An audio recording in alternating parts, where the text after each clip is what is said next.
Scary stories to tell in the dark. Collected from folklore and retold by Alan Schwartz. This is book one of a 3-part series.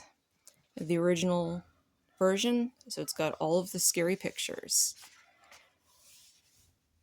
And contents.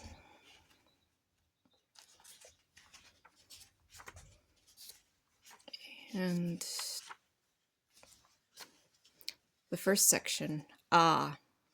This chapter is filled with jump stories you can use to make your friends jump with fright. The Big Toe. A boy was digging at the edge of the garden when he saw a big toe. He tried to pick it up, but it was stuck to something.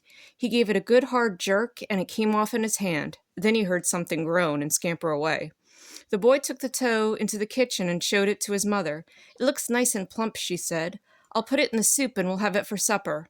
That night, his father carved the toe into 3 pieces, and they each had a piece.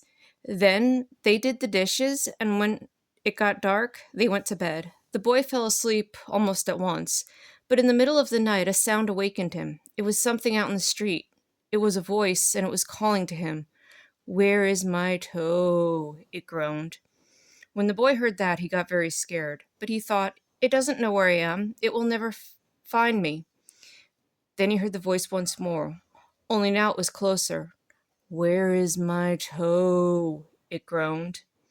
The boy pulled the blankets over his head and closed his eyes. "I'll go to sleep," he thought. "When I wake up, it will be gone." But soon he heard the back door open, and again he heard the voice. "Where is my toe?" it groaned. Then the boy heard footsteps move into the kitchen, into the dining room, into the living room, into the front hall. Then slowly they climbed the stairs. Closer and closer they came. Soon they were in the upstairs hall. Now they were outside his door. "Where is my toe?" the voice groaned. His door opened. Shaking with fear, he listened as the footsteps slowly moved through the dark toward his bed. Then they stopped. "Where is my toe?" the voice groaned. At this point, pause, then jump on the person next to you and shout, "You've got it." The big toe also has another ending. When the boy hears the voice calling for its toe, he finds a strange-looking creature up inside the chimney. The boy is so frightened he can't move. He just stands there and stares at it. Finally, he asks, "Well, what you've got such big eyes for?" The creature answers, "To look you through and through." "Well, what you've got such big claws for?"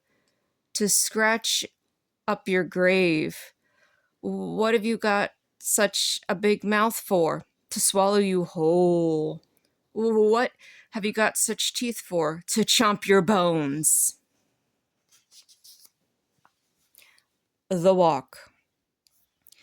My uncle was walking down a lonely dirt road one day. He came upon a man who was also walking down that road. The man looked at my uncle, and my uncle looked at the man. The man was scared of my uncle, and my uncle was scared of that man. But they kept walking, and it began to get dark. The man looked at my uncle, and my uncle looked at the man. The man was very scared of my uncle, and my uncle was very scared of that man.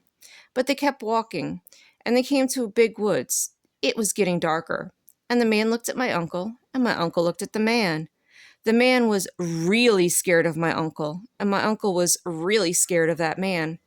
But they kept on walking, and deep down into the woods they went. It was getting darker, and the man looked at my uncle, and my uncle looked at the man. And the man was terribly scared of my uncle, and my uncle was terribly scared of...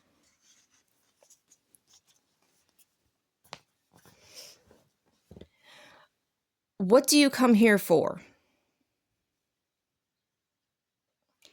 There was a very old woman who lived all by herself, and she was very lonely.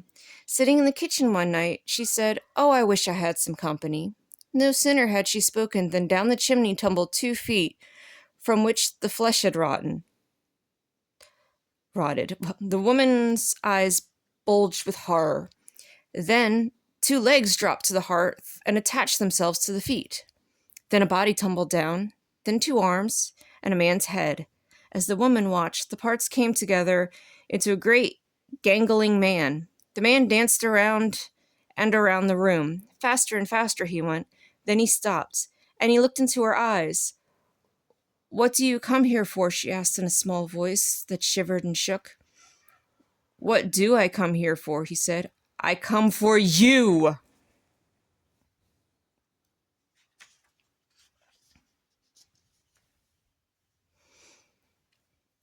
Mitai,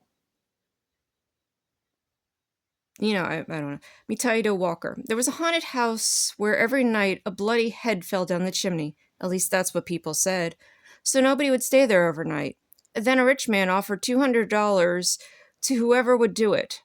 And this boy said he would try if he could have his dog with him. So that was all settled.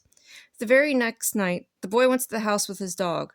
To make it more cheerful, he started a fire in the fireplace. Then he sat in front of the fire and waited, and his dog waited with him. For a while, nothing happened. But a little after midnight, he heard someone singing softly and sadly off in the woods. The singing sounded something like this: "Me tai dolly walker."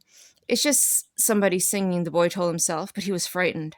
Then his dog answered the song. Softly and sadly it sang, "Lee cheeky." Yeah, I'm not going to try that. The boy could not believe his ears.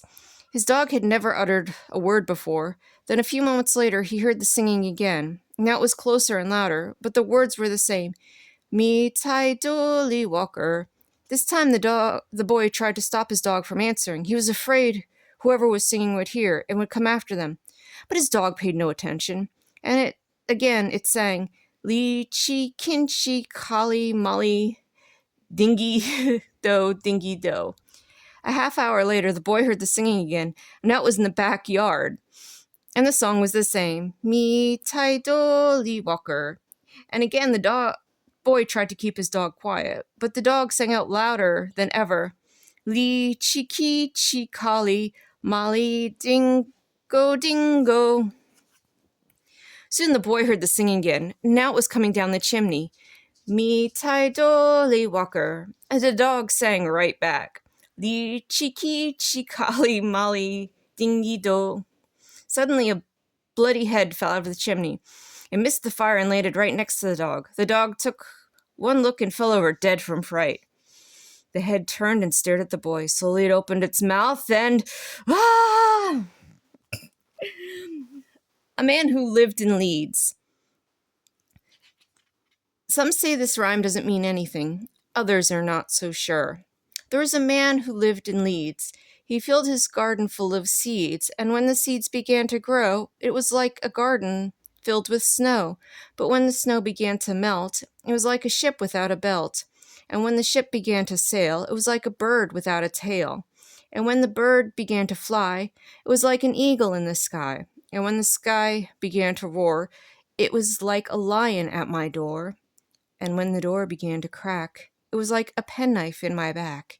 And when my back began to bleed, I was dead, dead, dead indeed. Old Woman All Skin and Bone. There was an old woman all skin and bone who lived near a graveyard all alone. She thought that she'd go to church one day to hear the parson preach and pray. And when she came to the church house still, she thought she'd stop and rest a while. And when she came up to the door, she thought she'd stop and rest some more. But when she turned and looked around, she saw a corpse upon the ground. From its nose down to its chin, the worms crawled out, the worms crawled in. The woman to the preacher said, "Shall I look like that when I am dead?" The preacher to the woman said, "You'll look like that when you are dead."